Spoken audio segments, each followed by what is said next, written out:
안녕하세요. 제 점이 그렇게 큰가요? 예, 방대욱 이사님께서 소개해 주신 것처럼 다음 세대 재단이 매년 이 비영리 조직과 그리고 또 실무자들의 이 디지털 미디어 사용 실태를 조사하고 있는데, 저는 2년에 한 번씩 그 실무자들이 어떻게 사용하고 있는지를 조사하고 있습니다. 그 덕분에 재작년에도 제가 한번 이 무대에서 발표를 한 적이 있었고요. 그때도 엄청 긴장하고 떨렸던 기억이 납니다. 저는 사실 이 조사 결과를 발표 준비를 하다가 이 딱딱한 조사 결과 집어치우자 이런 생각을 했습니다. 별 재미가 없거든요. 너무 데이터들이 많고 드라이하고, 그리고 정보의 양이 많아서 지금 들으신다고 해도 대부분 잊어버리실 게 뻔합니다. 그래서 저는 조사 결과는 그냥 대충 하고요.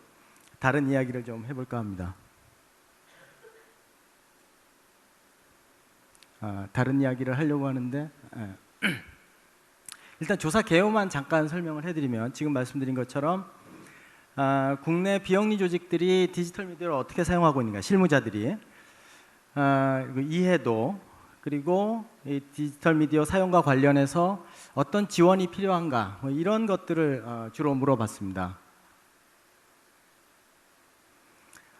모집단은 안전행정부죠. 이제 이름이 바뀌었는데, 안전행정부에 등록되어 있는 비영리 단체가 지금 한 11,193개가 되는데, 이 중에서 지역을 고려해서 500개를 할당을 했습니다. 실제 조사에서는 이제 502명이 그 샘플로 표집이 됐고요.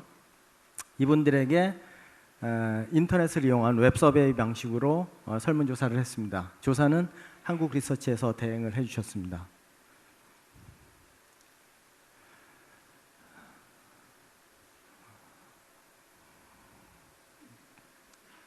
누군지 아세요? 아시는 분? 아시는 분이 없는 게 당연합니다. 저희 학교의 미대 교수님이시거든요. 최호천이라는 분인데요. 나름 굉장히 세계적으로 유명한 디자이너예요. 2007년도에는 그 레드닷 디자인 어워드 위너이시기도 했고요. 근데 사실 이분은 제 술친구입니다. 저보다 나이는 한 12살 많으신데, 근데 이분이 하루 저한테 저녁 먹으면서 술을 마시다가 올해 졸업작품전, 자기네 과 시각디자인학과 졸업작품전을 비영리 단체 심볼 만드는 걸로 해서 기부하고 싶다, 이런 얘기를 하시더라고요. 근데 뭐 제가 이분하고 몇 년, 10년 넘게 알고 지내다 보니까 이분도 제가 뭐 하는 사람인지를 아셨던 거죠. 그래서 자기 아이디어를 저한테 얘기하면 제가 뭔가 도움을 줄 수 있을 것이다, 아마 그렇게 생각하셨던 것 같아요. 뭐 술을 좀 마신 상태였기 때문에 저는 무조건 된다 그랬어요. 제가 다 해드리겠다.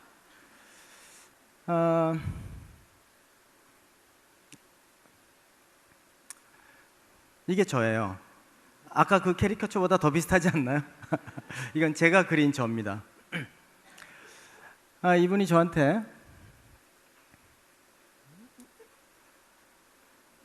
어떻게 생각하냐, 나의 이 놀라운 아이디어가 어떠냐, 이게 구현될 것 같냐. 저는 뭐 당연히 재밌겠다 생각했어요. 그리고 아까 말씀드린 것처럼, 선생님 저한테 맡기십시오. 제가 다 수배해서 이 디자인을 기부받고 싶어하는 단체들을 찾아내겠습니다. 이렇게 이야기를 하고, 술이 깨고 생각해 보니까 방법이 없는 거예요. 이거 어떻게 하면 이 단체들을 모을 수가 있지? 저 고민을 했습니다. 그러다가 문득 여러분들 혹시 10월의 하늘이라는 SNS에서 1년에 한 번씩 열리는 일종의 축제 같은 건데요, 들어보신 적 있으신가요? 저는 아마 뭐 수줍어서 손을 안 드시는 것 같긴 한데 이 10월의 하늘이라는 재미있는 프로젝트가 생각이 났어요. 이게 뭐냐면 이분은 아마 제가 아는 한 한국에서 가장 유쾌한 과학자입니다. 그리고 지금 이 다음 세대 재단의 아마 이사이시기도 하시고요. 카이스트의 정재승이라는 아주 재밌는 과학자죠. 뇌과학자인데 이분이 2010년도에 어떤 재밌는 일을 벌였냐 하면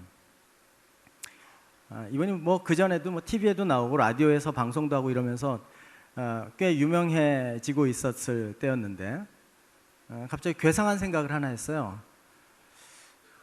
전국의 도서관에서, 그것도 작은 도서관에서 한날 한시에 과학자들이 강연을 할 수 있다면 어떨까, 이런 생각을 하고 그 아이디어를 자기 트위터에다 올렸습니다. 트위터라는 거는 종종 뭐 허공에다 이야기하는 기분이죠. 근데 아마 이분은 팔로워가 꽤 많이 있었던 것 같아요. 그래서 2010년 10월 31일 디데이로 하고 이날 자기네 동네에 있는 도서관에 가서 강연을 해줄 과학자들을 모은다, 이런 이야기를 합니다. 그랬더니 놀랍게도 한 사람 두 사람 나타나기 시작하고 굉장히 많은 사람들이 직접 도서관 찾아다니고 나는 뭐 어느 고등학교의 과학 선생님인데 도서관에서 맥스웰의 도깨비에 대한 강연을 하고 싶다, 뭐 이렇게 이야기를 하기 시작해요. 그러다 보니까 또 어떤 사람들은 도서관과 과학자를 연결해주는 역할을 하겠다, 이렇게 등장하기도 합니다. 그래서 2010년 10월 30일 날 제 기억에는 전국에 있는 한 45개 정도의 도서관에서 70여 차례 이상의 과학 강연이, 무료 강연이 일어나고요. 그것이 올해도 있었습니다. 저는 이 10월의 하늘이라는 프로젝트가 뭐 동네에서 일어나는 무료 과학 강연이라는 뭐 컨텐츠보다 이 사람의 발랄한 아이디어가 굉장히 좋았어요. 그래서 10월의 하늘, 오케이, 그럼 나도 한번 11월에 봄봄봄 한번 해볼까? 그래서 고민을 하다가 나는 정재승 교수님만큼 이렇게 트위터 팔로워도 많지 않고 제 트위터 팔로워가 한 80명쯤 되는 것 같아요. 그 팔로우는 12명 하고 있어요, 제가. 왜냐면 제가 너무 잘난 사람이기 때문에 누굴 팔로우하지 않겠다. 그러니까 제 트위터 네트워크는 참 형편없죠. 근데 사람들이 SNS를 주로 뭘 쓰나 이런 걸 보니까, 이번 조사에서 보니까 페이스북을 가장 많이 쓰는 것으로 나타납니다. 이거 트위터는 한 33% 정도 되죠. 페이스북은 68%가 되는데 이거 아마 한국 사람들의 정서가 좀 반영이 되는 것 같아요. 트위터는 굉장히 열린 공간에서 네트워킹, 아주 느슨한 네트워킹을 하고, 페이스북은 트위터보다 약간 닫힌 공간이죠. 그래서 한국 사람들은 트위터보다는 페이스북이 좀 정서에 좀 맞는가 보다, 이런 생각이 드는데 어쨌든 페이스북을 굉장히 많이 쓰고 있어요. 이번 조사에서도 그런 것들이 나타납니다. 그리고 평균 페이스북의 팔로워 수는 한 600명 정도 되고요. 트위터는 뭐 팔로잉은 500명, 팔로워는 한 2,000명 정도 이렇게 되는 것으로 나타납니다. 오케이, 그렇다면 나도 페이스북을 좀 사용해 볼까? 이런 생각을 했어요. 자, 페이스북을 떠올렸습니다. 저도 페이스북에 가입돼 있거든요. 친구는 한 50명쯤 됩니다. 무조건 페이스북에다 글을 올려야 되겠다고 생각을 하는데 저는 페이스북에 이렇게 자주 글을 올리는 편도 아니고, 제가 글을 올려봐야 댓글 달아주는 사람은 방대우 기사님밖에 안 계세요. 이거 허공에다가 헛발질하는 거 아닐까? 어떻게 하면 내 글을 많은 사람이 읽을 수가 있지? 누가 퍼날라주지? 올려놓으면 저절로 돌아다니나? 아무것도 아닌 게 없습니다. 근데 실제로 우리 한국의 비영리 조직에서 일하는 실무자들도 뭐 저보다 조금 낮거나 비슷한 수준의 지식을 갖고 계시더라고요. 그러니까 비영리 조직 실무자들에게 이번 조사에서 디지털 미디어에 대해서 얼마나 알고 있느냐, 이런 것들을 여러 가지로 물어봤어요.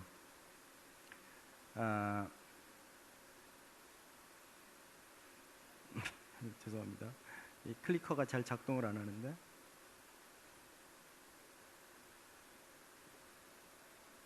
이걸 전 화면으로 좀 옮겨주시겠어요? 더 앞으로 옮겨주세요. 한 번 더요. 한 번 더. 오케이. 이런 굉장히 17개나 되는 질문을 물어봤어요. 그러니까 카페 개설하는 방법 알고 있느냐, 이런 건 굉장히 쉬운 거죠.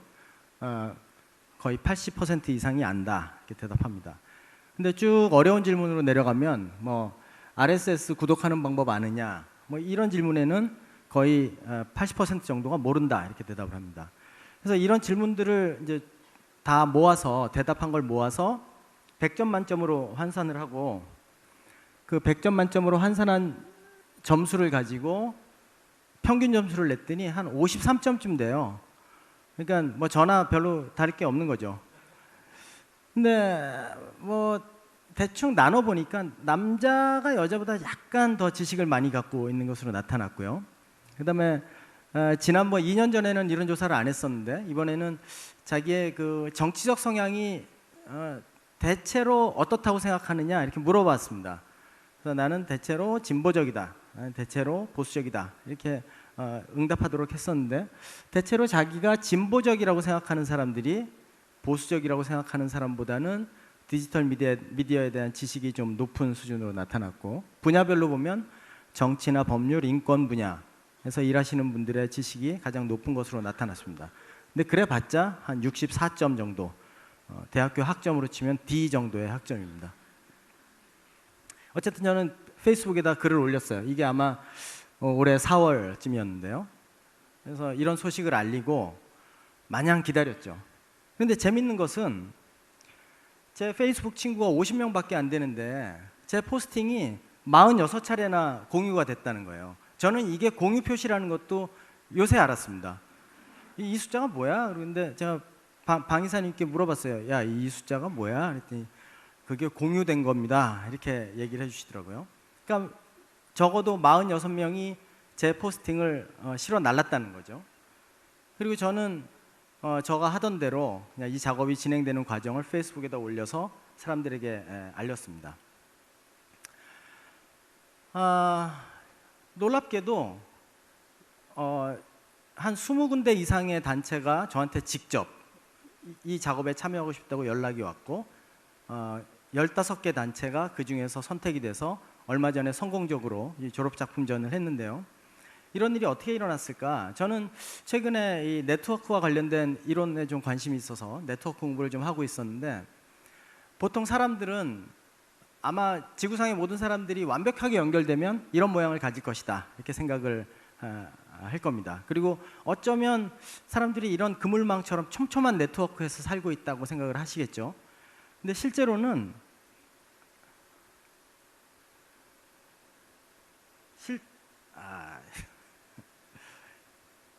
실제 네트워크는요,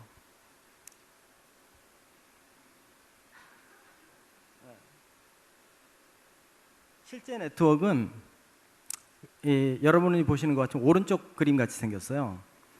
그러니까 무슨 얘기냐면, 어떤 사람에게는 네트워크가 집중되어 있고 어떤 사람은 조금 느슨한 네트워크 안에 있다는 거죠. 그러니까 만약에 완벽한 네트워크에 살면 사람들 사이의 소통에 전혀 문제가 없을 겁니다. 그러니까 특별한 소셜 미디어 같은 그런 도구들도 필요가 없겠죠. 다 1대1로 연결되어 있으니까. 근데 사실은 그렇게 연결되어 있지 않고 이렇게 노드와 허브로 연결이 되어 있다는 게 네트워크 전문가들의 이론입니다. 그래서 저는 내 글이 어떻게 이렇게 빨리 퍼졌을까 생각해 보니까, 제가 네트워크가 많아서가 아니라 제가 네트워크를 맺고 있는 사람들의 네트워크가 훌륭했기 때문이다라는 걸 알게 됐어요. 그리고 아까 말씀드린 저 최호청 교수님은 이제 작년에 환갑을 지나신, 그래서 페이스북이나 트위터를 이렇게 즐겨 사용하지 않는 분인데, 이런 분들에게 아주 유용한 그 SNS가 이 메신저 서비스가 있죠.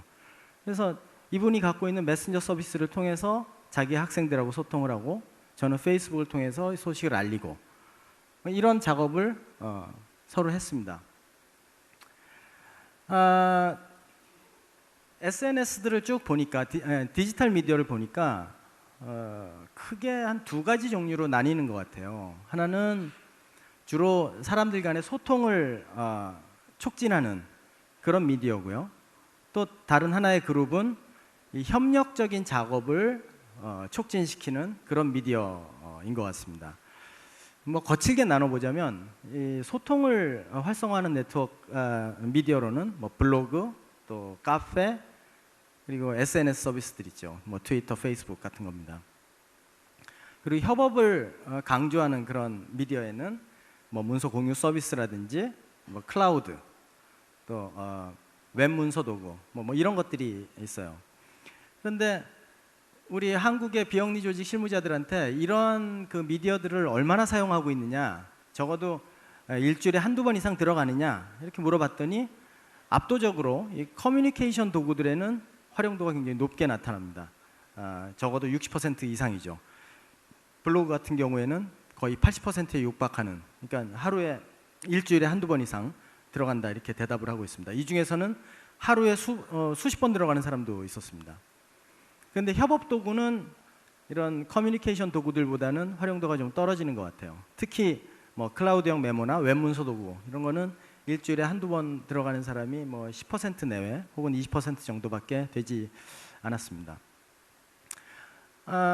일하시는 분야나 직무 이런 거에 따라서 이제 활용도를 좀 나눠보니까 직무별로는 역시 사업 파트에 계시는 분들이 가장 활용도가 높았고요. 그리고 정치적인 성향별로는 뭐 자신이 진보적이다라고 생각하는 사람이 약간 높았는데 통계적으로 의미가 있는 것은 아니었습니다. 활동 분야별로는 역시 인권, 법률 이쪽의 활동가들이 가장 SNS 혹은 이 디지털 미디어 활용도가 높았고요.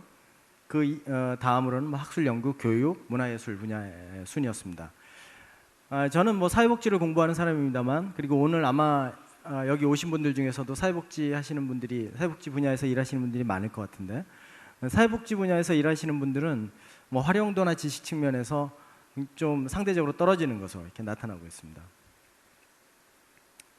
만족도를 함께 물어봤습니다. 아마 이 활용도하고 만족도는 관련이 있을 것이라고 봤는데요. 뭐 전반적으로 보면 커뮤니케이션 도구에 대한 만족도가 이 협업 도구들에 대한 만족도보다 비교적 높은 것으로 나타납니다. 특히 이 커뮤니케이션 도구들에 대한 만족도는 재밌다, 또 정보를 얻을 수 있다 이런 쪽의 만족도가 높은 것으로 나타나고요. 물론 협업 도구에서도 그런 쪽이 비교적 높은 것은 사실입니다. 그러나 조금 특이한 것은 이 협업 도구 쪽에 협업 혹은 정보 습득과 관련된 만족도가 예상한 것보다는 그래도 조금 높았다라는 겁니다. 뭐 절대적인 수치로 보면 굉장히 낮은 것으로 나타나지만 뭐 활용도를 전체적으로 고려했을 때, 별로 쓰지 않는 것을 고려해봤을 때 이 협업 도구들이 자기의 그 본래 목적에 맞춰서 사용되는 경우에는 만족도도 높은 것으로 이렇게 드러납니다. 저는 이번 조사에서 이게 제일 재밌었는데요. 디지털 미디어를 왜 쓰지 않느냐, 안 쓰는 분들이 많거든요.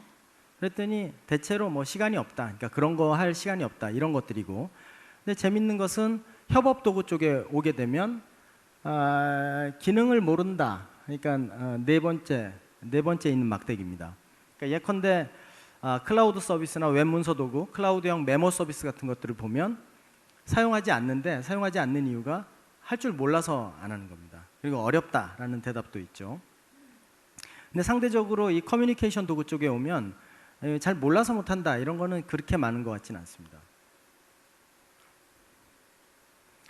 이건 진짜 재밌는 거예요. 저희 조사에다 약간 유머를 넣었었는데요. 그러면 디지털 미디어 중에 없어도 된다고 생각하는 게 뭐냐 했더니 압도적으로 웹문서 도구, 클라우드형 메모 이런 것들은 없어도 된다. 거의 60% 혹은 50% 이상이 이런 도구는 없어도 된다 이렇게 대답을 하고 있어요. 그래서 이 조사 결과를 어떻게 해석을 해야 될까 고민을 하다가 모르는 건 없어도 된다고 생각하는구나. 사실 모르는 건 없어도 되죠. 뭐 필요가 있어야 알려고 할 테니까요. 그런데 이 지식이 부족하다 혹은 사용법을 잘 모른다라고 하는 것이 저는 이 조사에서 굉장히 큰 함의가 있다고 생각을 합니다. 나중에 이제 그 이야기를 한 번 더 할 생각인데, 이 비영리 섹터에 있는 실무자들이 이런 쪽에 대한 뭐 바램이랄까요? 수요가 굉장히 높아요. 그래서 아마도 이 체인지온 컨퍼런스 같은 모임에도 이렇게 400명이 한 번에, 뭐 제가 알기로는 며칠 만에 다 마감이 됐다고 알고 있는데, 이렇게 모이시는 것도 어떤 지식에 대한 열망, 네트워크에 대한 어떤 기대, 뭐 이런 것들이 섞여 있는 게 아닌가 생각이 됩니다. 어쨌든 저는 그 교수님하고 그 작업을 하면서 뭐 수시로 뭐 그 작업이 어떻게 되고 있습니까 묻기도 하고 하다가, 그 교수님이 저한테 우리 미대생들에게 비영리 조직이 뭔지 강의를 좀 해줄 수 있느냐 이렇게 요청하시더라고요. 그래서 제가 그 학생들을 모아놓고 제가 가지고 있는 그 강의안을 가지고 비영리 조직에 대해서 특강을 하기도 했습니다. 뭐 비영리 조직이 왜 필요한가, 뭐 이런 얘기, 혹은 비영리 조직은 도대체 무슨 일을 하는가, 이런 강의들도 하고, 또 이 미대 교수님의 작업실에서는 제가 알기로는 굉장히 자주 학생들이 모여서 졸업 작품에 대한 토론을 하고 선생님의 지도를 받고 또 설문조사도 하고 자기들끼리 회의도 하고, 그리고는 지난 한 달 전쯤에는 졸업 작품 전 막바지에 가서는 전시 계획도 짜고 하는 그런 모임을 통해서 이 작업이 점점 완수되어 갔습니다. 그리고 드디어 지난 10월 15일 날 서초동에 있는 한전아트센터에서 아주 재미있는 졸업 작품전이 열렸고요. 어젠가요? 그저께 어떤 중앙일간지에 기사로 소개되기도 했습니다. 저는 제가 이 교수님하고 재미삼아서 했던 일이 무슨 사회적으로 큰 파장을 일으켰다, 어떤 큰 의미를 갖는다라는 것도 물론 조금 있다고 생각을 해요. 그러나 그보다 더 좋았던 것은 이 작업 자체가 굉장히 재밌었고요. 또 하나는 이게 허공에다 발길질하는 것 같은 내 행동이 누군가에 의해서 이렇게 움직이는구나 라는 걸 이제 실제로 실감할 수 있는 기회였습니다. 어쨌든 우리 이번 조사에서 비영리 조직 실무자들에게 이 웹상에서 만나다가 혹은 온라인상에서 만나다가 실제로 오프라인에서도 만나는 경우가 있느냐 이런 걸 물어보니까 한 3분의 1 정도는 그런 경험이 있다 이렇게 대답을 합니다. 그리고 그런 경험이 있는 분들 중에 대부분은 조금 더 네트워킹하기 위해서, 혹은 더 많은 정보를 공유하기 위해서, 혹은 시급한 문제를 해결하기 위해서 오프라인 미팅도 한다, 그런 경험도 있다 이렇게 대답을 해주셨습니다. 아까 말씀드렸던 거였는데요, 비영리 조직 실무자들은 제가 기대했던 것보다는 이 디지털 미디어에 대한 지식이 그렇게, 지식 수준이 이렇게 높지 않았습니다. 아까 말씀드린 것처럼 한 50점을 조금 넘는 수준이었는데요. 그래서 그랬는지 자연스럽게 미디어 활용 방법에 대한 교육을 좀 더 해달라라는 요구가 굉장히 많았어요. 한 50% 정도 되죠. 55%. 그 다음에 디지털 미디어 기기를 좀 지원해 줬으면 좋겠다라는 요구도 꽤 있었습니다. 한 26% 정도 되는데요. 디지털 미디어 기기를 어떤 걸 갖고 있는지를 여쭤보니까 뭐 스마트폰은 거의 다 갖고 계세요. 물론 한 8.6% 정도는 스마트폰이 없다고 응답을 하셨는데, 뭐 굉장히 많은 분이 10명 중에 9분은 스마트폰을 갖고 계시고요. 노트북 컴퓨터도 많이 갖고 있습니다. 그런데 최근에 이제 이동성이 뛰어나면서 작업도 할 수 있는 태블릿 PC는 보유율이 한 17.5%에 불과해요. 그래서 비영리 단체의 CEO들이나 혹은 대표들은 우리 실무자들에게 바로 지금부터 이 태블릿 PC, 아이패드 이런 걸 어떻게 지급을 해줄까, 이런 걸 좀 고민을 하셔야 되지 않을까, 이런 생각을 해봅니다. 이 두 사람의 공통점을 말하기에는 왼쪽에 있는 사람이 누군지 정말 모르시겠죠. 오른쪽에 있는 사람은 누군지 아시겠죠. 이 케빈 베이컨이라는 유명한 할리우드의 배우이고요. 왼쪽에 있는 사람은 파울 에르데스라는 헝가리의 수학자입니다. 근데 이 두 사람은 굉장히 큰 공통점이 있어요. 특히 네트워크를 연구하는 사람들에게 있어서는 이 두 사람이 의도했든 의도하지 않았든 네트워크 이론에 어마어마한 기여를 한 사람이면 틀림없다라는 데 합의를 합니다. 이 에르데스라는 사람은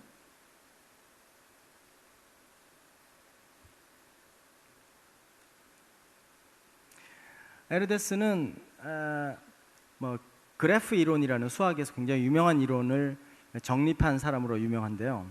근데 이 사람이 정작 유명한 것은 그런 놀라운 수학 이론을 만들어냈다는 것보다 어마어마한 양의 논문을 썼다는 것으로 유명합니다. 그러니까 1500편 이상의 수학 논문을 썼다고 알려져 있는데, 근데 더 재밌는 것은 그 중에 대부분이 공저입니다. 공저. 여러 사람하고 같이 쓴 논문이고요. 그래서 이 에르데스가 몇 명의 공저자와 논문을 같이 썼는지를 세어보니까 500명이 넘어요. 그래서 이 수학계에서 혹은 자연과학계에서 이 에르데스는 가장 논문을 많이 쓴, 그리고 가장 공저 활동이 활발했던 사람으로 유명합니다. 이 케빈 베이컨이라는 사람은 할리우드의 유명한 영화 배우인데요. 그러나 가장 높은 수준의 탑 클래스의 배우라고 하기는 좀 애매한 그런 사람입니다. 그러나 여전히 굉장히 유명한 배우이면 틀림이 없고요. 근데 이 두 사람이 어떻게 네트워크 이론에서 이렇게 유명한 큰 기여를 본의 아니게 했는가라는 말씀을 좀 드려보면, 몇 년 전에 미국 대학생들 사이에서 이 케빈 베이컨 게임이라는 게 유행을 했어요. 그리고 이 케빈 베이컨 게임이라는 걸 해보겠다고 미국 전국의 생방송으로 방송되는 톡쇼에 대학생들이 나와서 이 게임을 진행한 적도 있었는데요. 이 게임의 내용은 이렇습니다. 이 지구상의 어떤 사람, 랜덤으로 선발된, 지금 이 그림의 맨 왼쪽에 있는 사람은 시드니에 살고 있는 멜리라는 그야말로 무작위로 추출된 어떤 여학생이에요. 케빈 베이컨 게임의 요지는 지구상의 어떤 사람이라도 이름을 말해주면 케빈 베이컨과 어떤 관계에 있는지 알려줄 수 있다라는 거였습니다. 놀라운 일이죠. 그게 가능할까요? 근데 이 대학생들이 이런 놀이를 하기 시작한 것은 네트워크 이론에 대한 기본적인 소양이 있었기 때문에 가능했다는 거예요. 여러분들 혹시 지구상에 사는 65억 명의 모든 사람들은 6단계만 거치면 다 아는 사람이다, 이런 얘기는 들어보신 적이 있으시죠? 그걸 이제 6 degrees of separation이라고 하는데요. 이 대학생들은 이 6단계 분리 이론을 가지고 케빈 베이컨과 지구상의 무작위로 추출된 어떤 사람과의 관계를 연결시킬 수 있었던 거예요. 이건 한 예인데요. 이 멜리라는 여학생은 사이먼 베이커라는 배우하고 우연히 시드니에서 만나서 이야기를 나눈 적이 있습니다. 사이먼 베이커는 기 피어스라는 배우하고 어떤 영화에서 같이 공동으로 주연한 적이 있었고, 그 배우는 또 다른 배우와 더 로드라는 영화에서 같이 공동 주연을 한 적이 있습니다. 그리고 또 그 배우는 유명한 니콜 키드만하고 어떤 영화에서 공동 주연한 적이 있었고요. 또 니콜 키드만은 누구죠? 에드 해리스와 어떤 영화에서 공동 주연을 한 적이 있었습니다. 그리고 마지막으로 케빈 베이컨은 에드 해리스와 아폴로 13에서 공동 주연을 했죠. 대학생들은 이 케빈 베이컨이 어떤 영화에 몇 년도에 누구랑 출연했는지가 기록된 데이터베이스만 있으면 거의 대부분의 사람들을 다 연결시킬 수 있는 능력이 있었던 거예요. 그러니까 다시 말하자면 케빈 베이컨 게임은 어떤 대학생들의 놀라운 어떤 분석 능력에 의해서 만들어진 것이 아니라 이미 세상에 존재하고 있는 법칙을 이해하면 누구나 할 수 있는 그런 게임이었다는 거죠.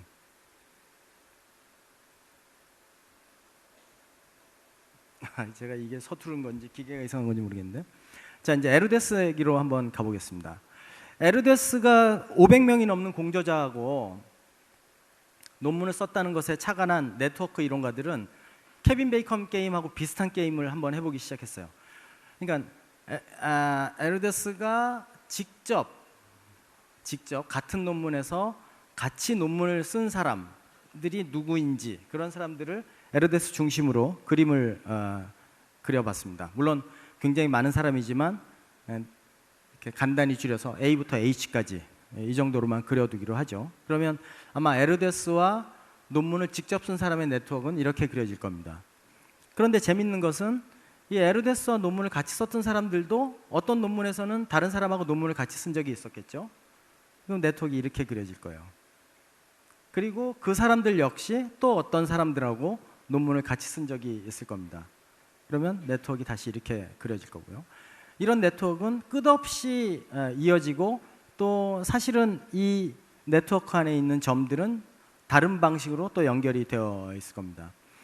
그래서 이 에르데스의 학술 논문 네트워크를 분석하던 학자들은 여기다 이름을 붙이기로 했어요. 그게 뭐냐면 에르데스 넘버라는 겁니다.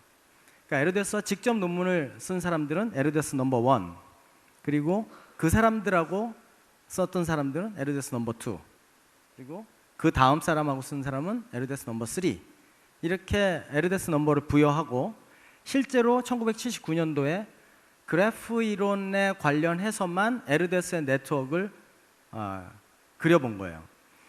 사실은 이때는 그 네트워크를 분석하는 컴퓨터 이 소프트웨어나 패키지가 없었을 것임에 틀림이 없고, 그러니까 아마도 수작업으로 그림을 그렸겠죠. 가운데 에르데스가 있고 에르데스 넘버 1과 2와 3가 분포되어 있습니다. 그리고 여러분들이 보시는 오른쪽 상단에는 알버트 아인슈타인도 에르데스 넘버 2에 있습니다. 이 에르데스나 케빈 베이컨 같은 사람들을 중심으로 해서 이렇게 네트워크를 연구를 하다 보면 이 지구상의 모든 사람들이 이렇게 많이 가까이 연결되어 있구나라는 걸 실감을 하면서도 또 한편으로는 그 사람들은 유명한 사람들이잖아, 우리 같은 사람들도 저런 네트워크 속에 있을까라고 하는 생각이 들게 마련입니다. 그런데 네트워크를 연구하는 사람들, 심지어 극미립의 세계를 연구하는 물리학자들, 혹은 실상사에 앉아 계시는 도법스님, 많은 네트워크의 어떤 통달한 사람들은 한결같이 이거는 에르데스나 케빈 베이컨만의 자산이 아니다라고 이야기를 해줍니다. 그런 증거들이 바로 여기 있는 이런 그림들이에요. 예컨대 여러분들이 거의 다 사용하고 계시는 트위터나 페이스북의 네트워크는 왼쪽에 위에 있는 그림같이 이렇게 생겼습니다. 아까 노드하고 허브가 잘 나타나 있죠. 그 오른쪽에 있는 것은 우리 몸에 있는 신경회로입니다. 신경회로도 놀랍게도 이 소셜 네트워크의 모양하고 굉장히 유사해요. 또 왼쪽 아래에 있는 네트워크는 전 세계 비행기 항로를 그려놓은 겁니다. 비행기 항로의 네트워크도 굉장히 유사합니다. 그리고 오른쪽 밑에 있는 네트워크는 서울시 지하철 노선도입니다. 서울시 지하철 노선도도 에르데스나 케빈 베이컨의 네트워크 그림하고 굉장히 유사하죠. 그러니까 요약을 하자면 우리 모두는 이런 자연의 혹은 세계의 아주 자연스러운 어떤 청사진 속에 놓여 있다라는 겁니다. 대학에서 이제 강의를 하다 보면요, 특히 여학생들 사이에서 재밌는 일이 발견이 되는데요, 4년 내내 어떤 두세 명의 학생이 붙어 다니는 거예요. 늘 붙어 다녀요. 1학년 때 봤던 학생들인데 4학년 때도 역시 붙어 다니고 있어요. 물어보면 이제 절친이라고 대답을 합니다. 저는 대학교에서 절친이 어떻게 만들어질까 궁금했어요. 제가 만들어낸 가설은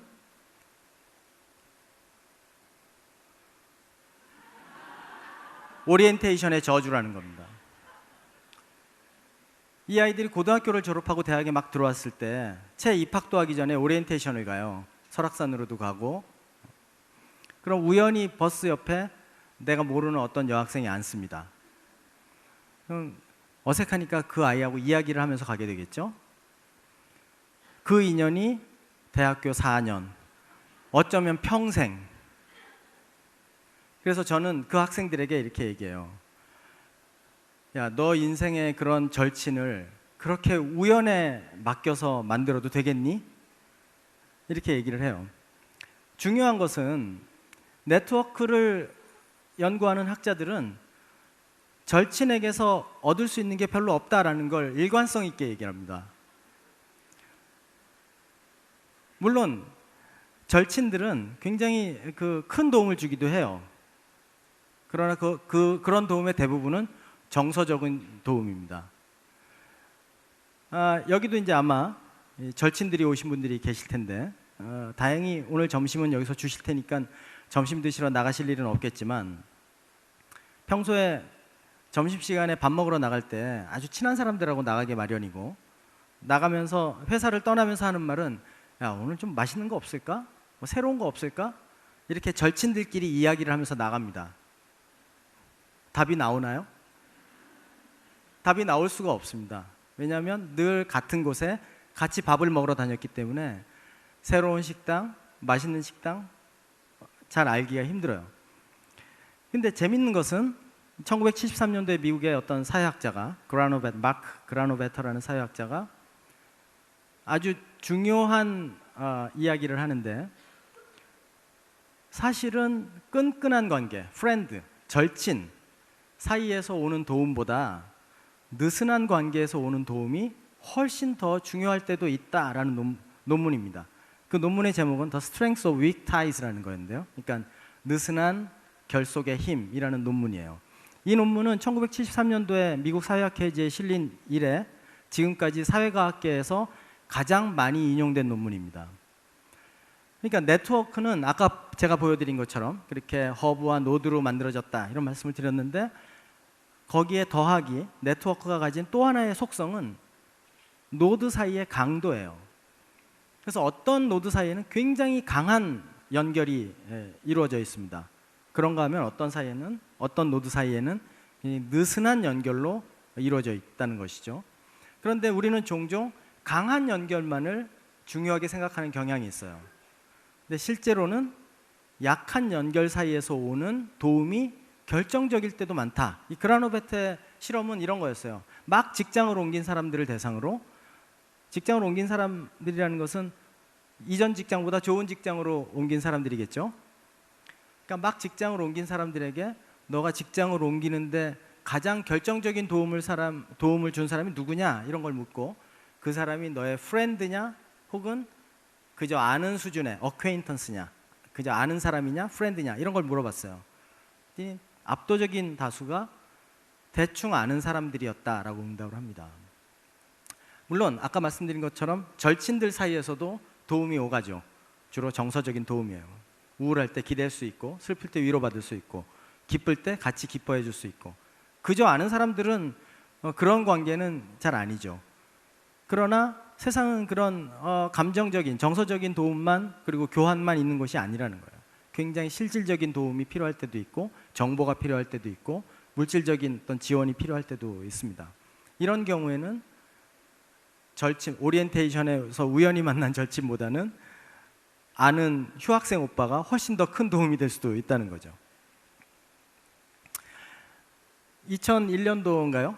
제레미 리프킨이라는 노동의 종말이라는 책으로 유명한 리프킨이 쓴 또 하나의 책은 에이지 오브 억세스라는 책이에요. 이제 더 이상 자본은 소유하는 시대가 아니다. 우리가 거기에 어떻게 접근하느냐의 문제다라는 겁니다. 네트워크 이론이, 혹은 우리가 지금까지 보아왔던 네트워크가 생긴 모양이 우리에게 주는 교훈은, 내가 어떤 자원을 얼마나 많이 갖는가 하는 것보다 그러한 자원 체계에 내가 접근할 수 있는 통로를 어떻게 갖고 있는가 하는 것이 더 중요하다라는 점입니다.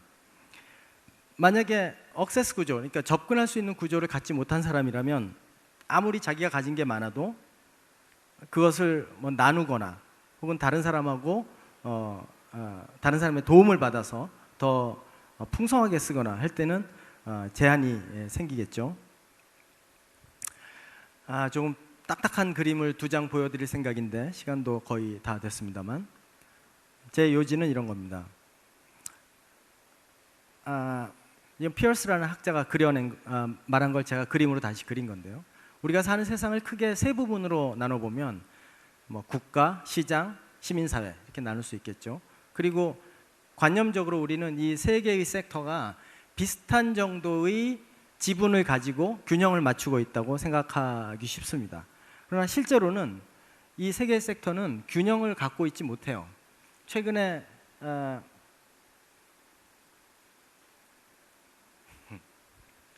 국가 섹터가 시장이나 시민사회 섹터로 굉장히 많이 확장해 들어오고 있습니다.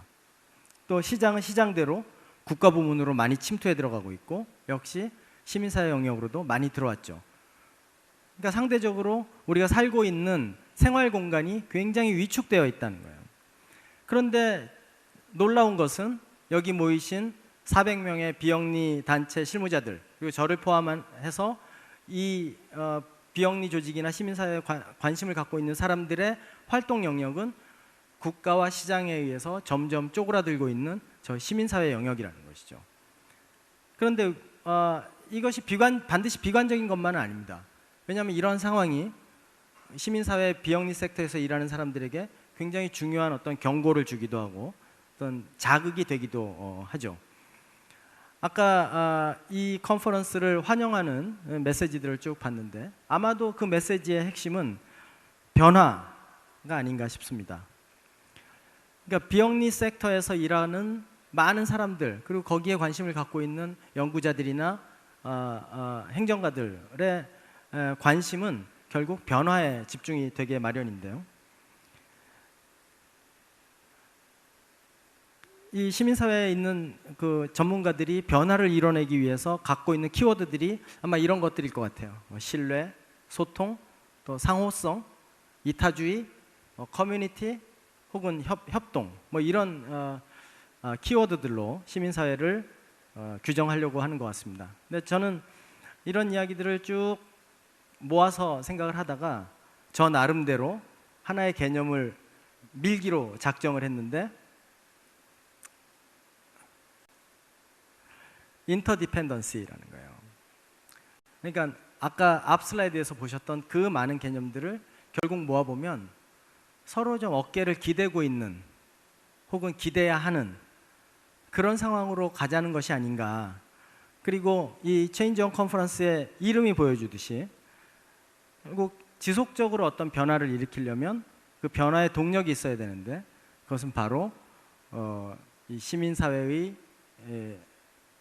서 활동하고 있는 모든 사람들, 거기서 생활하고 있는 사람들을 포함해서 모든 사람들이 서로 의존하는 그런 관계를 유지해야만 우리가 지향하는 어떤 변화도 가능하지 않을까 하는 생각입니다. 마치겠습니다. 고맙습니다.